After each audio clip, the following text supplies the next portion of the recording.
Good morning is... Hi Pops. Hi Pop. Somebody's joining me. Here. Good morning from us. Oh my god, you're awake. Oh yeah, she's just been on a walk, that's why.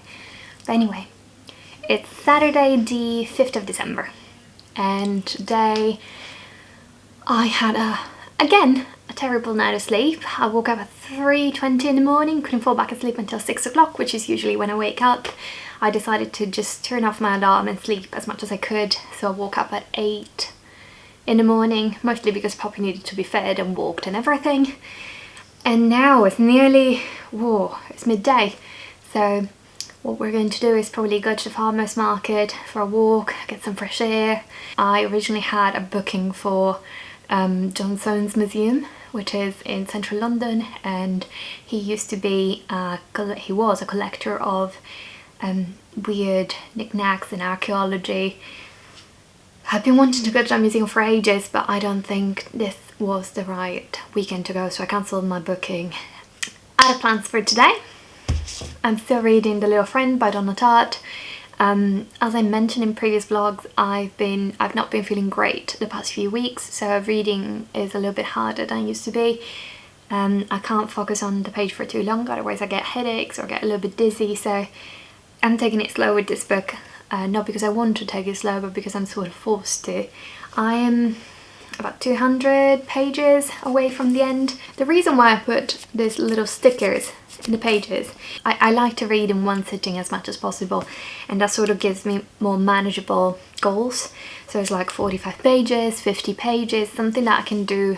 Like if I say I take an hour of my day to read, I can finish that section. And I tend to do that, especially when I have long books. I try to section it in different sections so that I don't feel, first of all, overwhelmed, because sometimes, especially large books, during the year I tend to read at least a couple of books that are 1,000 pages or more.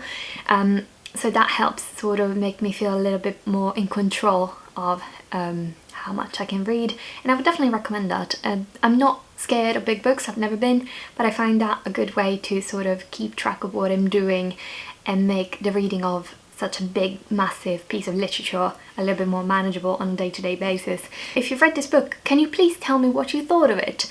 I feel like there was a lot of description and introduction of characters that I don't particularly care about. The story, though, has just sort of reached a turning point where something big has happened, so now I feel more like there is an actual plot rather than description.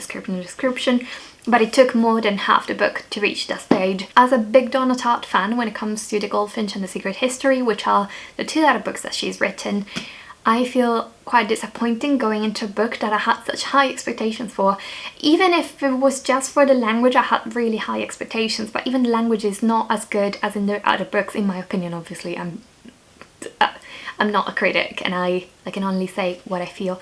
And the book club discussion is tomorrow at 6 p.m, so by tomorrow 6 p.m. I am to finish this book.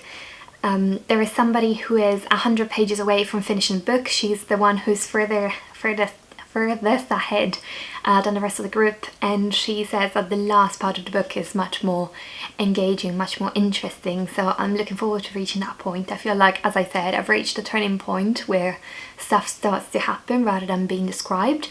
So I look forward to reading the rest, but it's all a matter of, do I manage to read more than 100 pages in one sitting?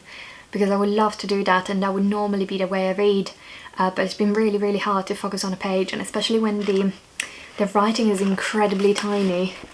Like, I don't know if you can see, but I'll work with that, and if I don't manage to finish it by tomorrow, I'm sure everybody will understand it's a book club, it's not school. So yeah, that's sort of the plan for today and my little update on my reading of The Little Friend. Let's go!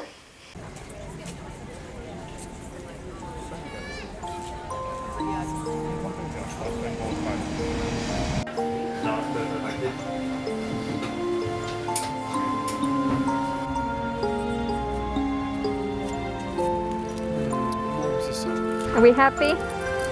Yep. What do you have? One hot chocolate from Brown's.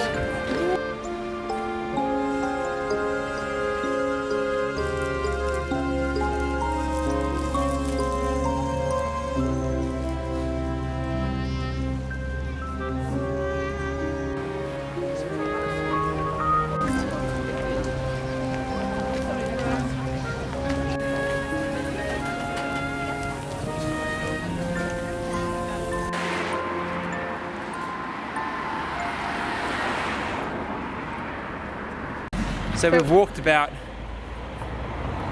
2 kilometres, 3 kilometres. And she's exhausted. Maybe about 4 kilometres, to be fair. Pops! Yeah, she just wouldn't walk anymore, so Yeah. she's getting like, a lift. Life is tough. I have to walk all this way She for looks no so food. peaceful though. God, you're filthy. Who needs a bath? Who needs a bath?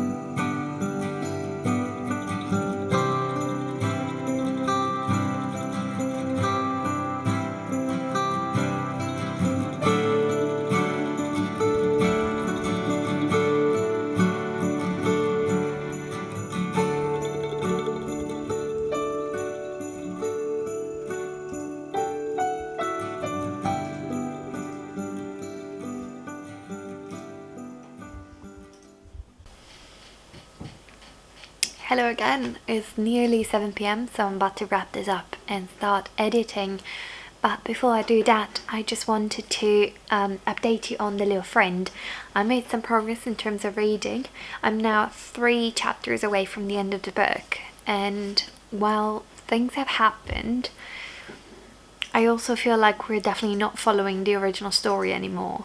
So we no longer care about the main storyline, which is basically let's solve a murder. It all sort of follows the interior struggle of the main character, Harriet.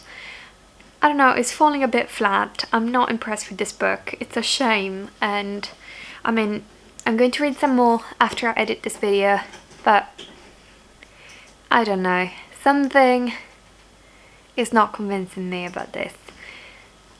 So yeah, it's been an alright day. I took a little nap because I was feeling exhausted because, as I said, I didn't really sleep that much.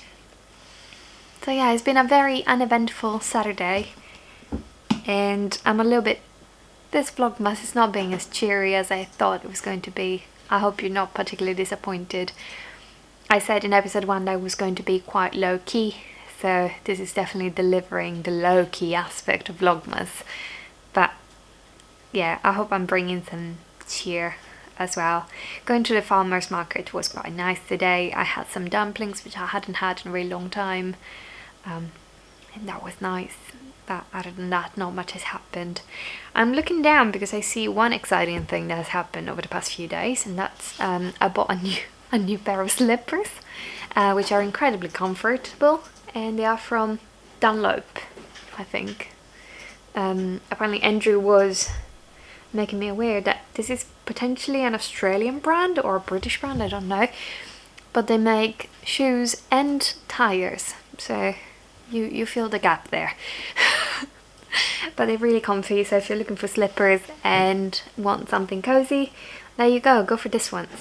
I'm seriously talking about slippers on this channel, so that probably is an indication I should wrap this up. So thank you very much for watching. Apologies for today's sort of lack of content, but pandemic! Yeah, exciting times! Okay, I'll spare you any more singing. Thank you very much for watching. Do leave a comment down below because that really encourages me to make more of this. And leave a thumbs up if you enjoyed it, thumbs down if you didn't. It's all fine. Have a good evening. Bye!